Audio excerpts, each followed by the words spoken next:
Jackson Radio Show. Quite a speech from the senator who, up until a couple of weeks ago, believed that he could still keep his job. Right, and it's a big blow to the Democratic Party writ large. There are a lot of long faces around here today. Al Franken is one of very few Democrats in Congress who can truly claim to have had a nationwide progressive profile. He had a national voice. He was sought after as a campaign surrogate, and he was even viewed as someone who could potentially run for president in 2020. So to have him fall so fast in just a matter of weeks is very disappointing to the entire party. God, I wish we had some sad music to play in behind that. Welcome, everybody. Kevin Jackson. It's the Kevin Jackson Show. The Democrats, CBS, that was CBS, and they're lamenting the loss of Al Franken because I'm good enough and I'm smart enough and doggone it. What was it, Stuart Smiley? Something like that he used to do on Saturday Night Live. This guy is a buffoon. If the Democrats hung their hopes on Al Franken, they are the party of knuckleheads, which they already are that, so no problem there. A nationwide progressive profile? Congratulations. You know what that got Hillary Clinton? A buttocks kicking? Potential presidential candidate? Really? His loss is a disappointment to the party? What kind of planet are these fools on? What the Democrats are doing, they were playing, as I said to you guys, look, no secret here. Let's get rid of Franken. He's a senator. And I thought it was going to be a contested seat. They say no, he'll win easily. I don't think it's going to be as easy as they say. By the way, before we get more on Franken, they say they're not even going to replace Conyers for a year. That just tells you they've conceded. There's nothing they can do in the House. They're not even going to bother. It's just going to be another stooge, another Congressional Black Caucus new stooge. What they're going to try to figure out is who do we really want? Because Conyers' son, it turns out he's a wife beater and a bunch of other stuff. But he really, and a wannabe rapper. And that's who Conyers recommended. I recommend my son that you take a look at him. How about Farrakhan? He's got nothing. Oh, he doesn't live in Michigan, though. He can move now. I'm sure there's a Nation of Islam branch in Michigan. I know there's one in Illinois because I saw a bunch of them when I was at an event. Anyway, yeah, so back to Al Franken. And I know this is old news, but I want to make sure you understand that people are trying to make this as something we should take seriously. The Democrats are fixing themselves. Here's what Trevor Noah had to say about this. The hack comic from South Africa. Is we have to give dignity. So please stop tweeting Densha Donald. I beg you, please. Okay, now that we've handled that, let's move on to the big news of the day. Senator Al Franken announced that he will resign after 8 women accused him of sexual misconduct. And he said what many people were thinking.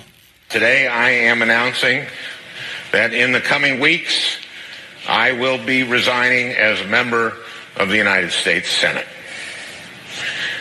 I, of all people, am aware that there is some irony in the fact that I am leaving while a man who has bragged on tape about his history of sexual assault sits in the Oval Office, and a man who has repeatedly preyed on young girls campaigns for the Senate with the full support of his party.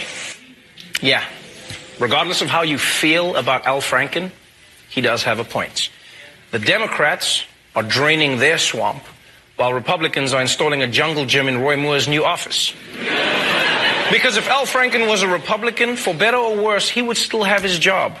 Where do you start on this? Here's what I can tell you about Trevor Noah. Not funny. I mean, the way they picked these guys, they picked Trevor Noah because Obama was popular. He's a half black, half white South African who laments his blackness, comes to America and jumps right onto the pity party as he's making millions of dollars. That's how Trevor Noah rolls. That's how he operates. And so what Franken said, it's so many things that you just want to reach out and slap these guys. A president who bragged on tape about his history of sexual assault. He did not do that. Franken knows that. Donald Trump told the absolute truth of what happens when you are a billionaire playboy. Women throw themselves at you. They will let you do anything. And he was talking about leftist women. He's not talking about Melania. He didn't marry a chick like that, but he knows they exist. And he's seen it with his own eyes. And oh, by the way, so is Franken. And so have the women who support Al Franken because, ironically, they're it. They're the ones who, the groupies. They write songs about these girls. So Franken, they all want to act all sanctimonious. The president of the country, he's a wretched, blah, blah, blah. Let me tell you something. As I've said many times, and I'll say it again, give the majority of the men that I know the kind of money and the upbringing of Trump, and you got drug addicts, you got womanized, you got a very different picture than this guy. Yeah, he's been married 3 times. Makes no bones about it. Trump's not afraid of dating women and being seen with beautiful women. He's been around them his entire life. There is nothing new under the sun.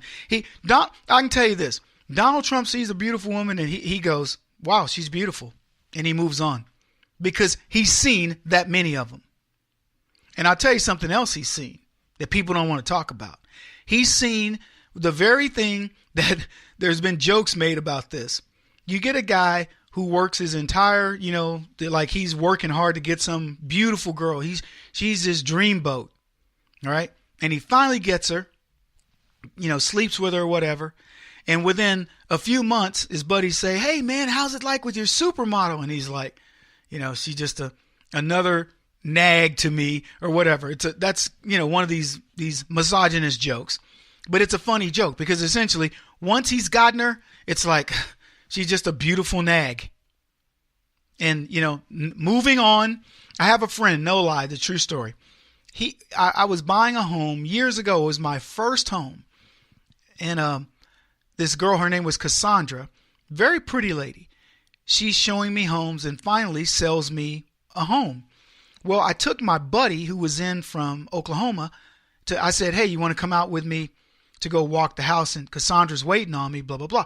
So we go out, and as soon as we go inside, the model, there's Cassandra, and my friend sees her, and he is tongue-tied. And he's a good-looking guy, seeing lots of women. He's like, So we leave, and he's like, dude, who is that? And I'm like, that's Cassandra. He's like, oh, man, Kev, you got to, let her know. So I'm running wingman. So I said, hey, Cassandra, my buddy, he kind of, took a shine to you. Would you mind going out? He'd like to ask you out, but he's a little bit, afraid. No, she goes, he's a really attractive guy. Sure, I'll go out with him. So they go out a few times. And so he was then coming to town without me knowing.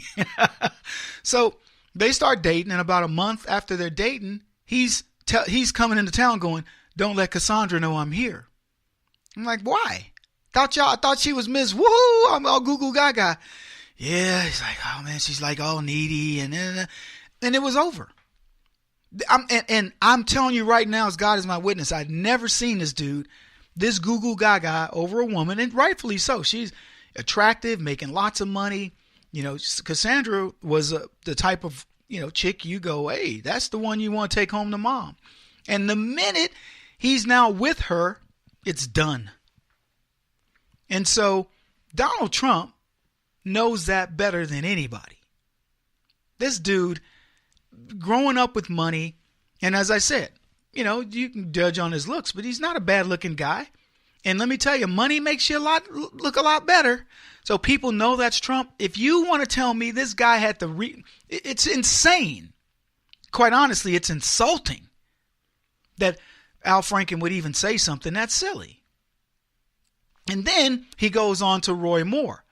Now, we've already seen that Roy Moore's accuser says, oh, yeah, I did fudge Roy Moore, my yearbook. Now, she's admitted to that.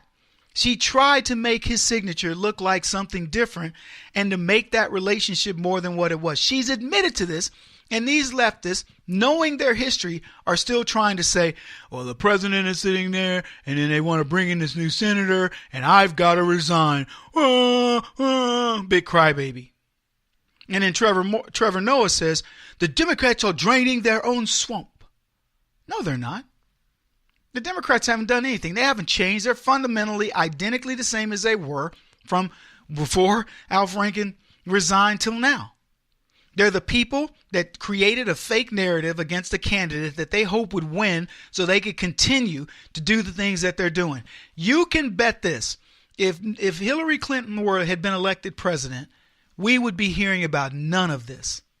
Franken would be the senator. Nobody would care about this. The Weinstein stuff would go away. All these issues, FBI, we'd never know the level of crookedness that we've been dealing with. But they want to pawn themselves off as they're so good. I'm going to play a Chris Matthews clip when we come back and show you what this knucklehead said. You probably heard it by now, but it's worth reviewing. Kevin Jackson on the Black Sphere Radio Network. Do you owe back taxes to the IRS or state? The secret to avoiding the IRS nightmare is to seek professional representation. My friends at Security Tax Associates provide the most cost-effective and ethical representation in the industry while helping to avoid seizures, levies, and wage garnishments. Security Tax Associates is here to ensure that the appropriate steps are taken to permanently eliminate any possibility of future tax burdens once and for all. For a free, no-obligation consultation, contact Security Tax Associates, 844-779-4177. That's 844-779-4177. 844-779-4177. Or visit them at securitytaxassociates.com.